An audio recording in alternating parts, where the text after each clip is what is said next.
like first thing in the morning, I had Sean Bean like in my face, like doing this big epic speech to me, right? And I was like, couldn't believe it. I was like, went and told the writers, like, won't believe what just happened just then. But what I liked about that is, because I'd obviously in the build-up to it, was like, oh my God, what am I going to say to Sean Bean? Am I going to have anything useful to say to Sean Bean? But it was interesting that even him at his level, he hadn't done comedy before, and he was weirdly feeling a bit insecure and had like questions and needed a little bit of guidance, you know what I mean? So I think there's a lesson there that, you know, no matter what, you can always, if you're a director, you can always help it to an extent.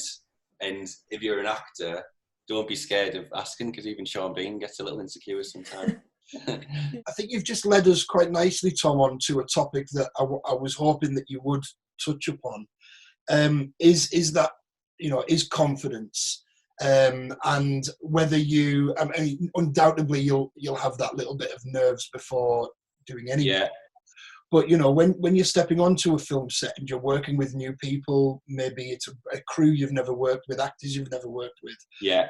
Do you have that fear factor, and what do you do? Yeah.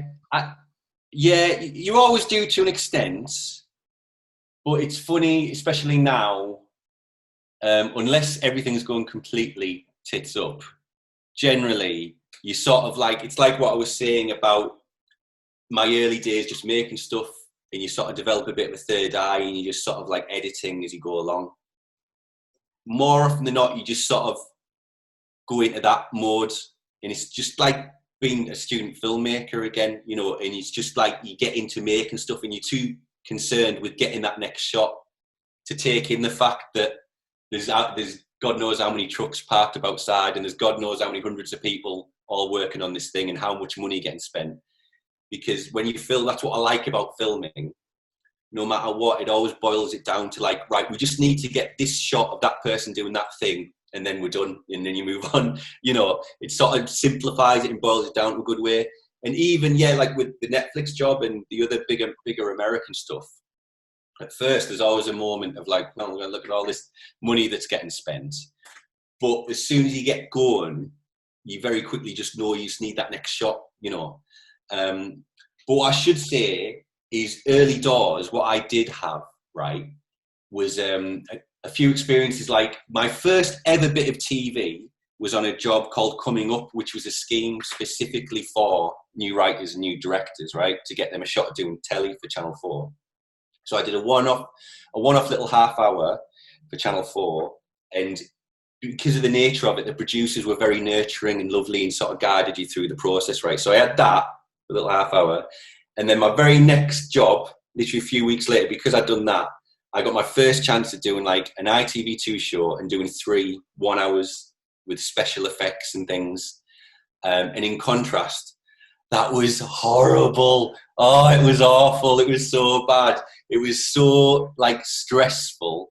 And the producers weren't around. I just got sort of left with the show, this big juggernaut of a show, you know, that I'd never come close to doing anything on the scale of before. And I think the crew and the actors could completely tell I was out my depth and didn't know.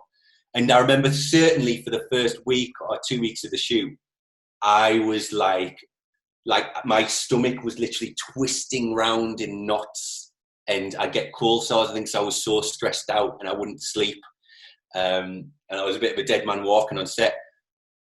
But then interestingly, you know, the 3rd, 4th week wasn't so bad. Then I started to learn how to swim a bit. And then my job after that, right, was a job called London Irish. And it was by the same writer and producers of a show called Derry Girls, which has done really well now. So it was their show before that. And again, that was like a big leap up, because it was such, at the time, it was like a high profile show. She was a really like respected writer and everyone had lots of hopes for the show. So it was a big step up. And again, it was like horrible. And I was out my depth. And, you know, I think the producers could tell that I was about my depth. And, you know, it wasn't the most lovely experience. And again, got those big twisting knots in my stomach and I couldn't sleep and things like that. Then my 3rd job, proper telly job, I was sort of all right. And then I was like sort of swimming, you know, and to this day, I haven't quite had the big twisting knots in my stomach. So I think certainly my experience was like I got through into the deep end a bit and had to like learn to swim to stop from drowning. And you know, I've mentioned that to lots of other actors and directors, and you know, that's a similar thing. You know, I think be expected early doors to get chucked into the deep end a bit, but you will learn to swim and you will be all right and it'll all be good. And then the big trick I've learned now is even when I do have my odd moments of like panic, I don't show it. I like act. I totally pretend like everything's cool and everything's all right. And I'm super jokey and super chilled. You know, if we're completely running out of time and people are telling me we've got no time, I'm like, come on, we'll be all right. We'll be all right. I'll literally do that. But in my head, I'm thinking, oh my God, what am I going to do? I'm going to deal with this. What do I do? You know, but the trick is because it's like, you know, without being too grandiose, you are sort of like the captain of the ship to an extent. And if the ship's sinking, you don't want to like panic people. You know what I mean? You want to just put a brave face on it and just calmly figure out a way to deal with it, you know. Well, that leads me on to something that I would like to say. I don't know, for those of you that don't know, Tom is Lucia Ravadi's cousin who plays Tiana Lee. And obviously I had the privilege of producing one of her music videos. And I came across something where I had to pretend everything was absolutely fine, but there was a problem because I was producing it. It was my problem. And so it was like, I had to be like, hi guys, everything's fine. Play the music, play the music louder. It's all good. And I'm on the phone to Northern Film and Media. I'm on the phone to Emma Lawson going, oh my God, it's all going downhill. It's all good. But yeah, you've just got to keep going and put a face on it. And that's my thing with like all you budding actors, right? I will say that I think, don't take this the wrong way, I think being an actor is a bit of a horrible lifestyle. Well, this is the thing, right? Because lots of actors I know spend nothing but their time trying to get a job and panicking about the job they want and are going for. And the fact that they had this audition, they had a second audition and they're waiting for a call back and I really want this job. And it's like that constantly, right?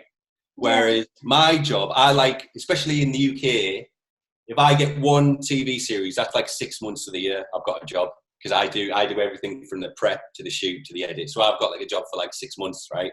Whereas if you're an actor, if you get a lead in a Channel 4 sitcom, you've got 6 weeks work, right? So in terms of security, it's the worst job in the world. But here's what I will say, right? That when you do get that job, you've literally got the most amazing job in the world. And I do get so jealous of those actors because you're literally like dressing up and pretending to be someone else for a little bit. And then you go to your trailer and chill out for ages. Like going back to that Sean Bean show I did. I remember there was a lovely actor I worked with, a fella called Danny Corain. If you get a chance to Google him, it's interesting just to see what he looks like because he's the most amazing looking dude, and he's certainly not your archetypal leading man, but he does really well. A dead northern, down to earth lad, right? And I remember we were doing scenes where he was like getting a like sword fight with Sean Bean all day, and he was like all the time turning at me like, Tom, I'm getting paid for this. And I was like, I know, you jammy so and so. Do you know what I mean?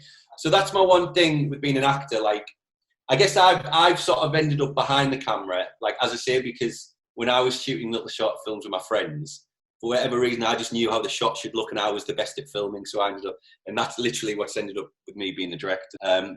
But being an actor is, a pretty horrible lifestyle at times. But when you do get the job, it is the best job in the world. You are the rock star on set, you know, and you get at the end of the day to sit on telly and watch yourself on screen and you're going to be the one that gets all that credit, you know. So I get super jealous. I get really jealous of my actors. So my one thing would be like, if you want this as a lifestyle, I would probably say don't be an actor. But if you're quite happy with this, and that's a peak, that's a proper peak right there. But then that's a slump, and that's a peak, that's a slump. Then be an actor, and you'll be a great one.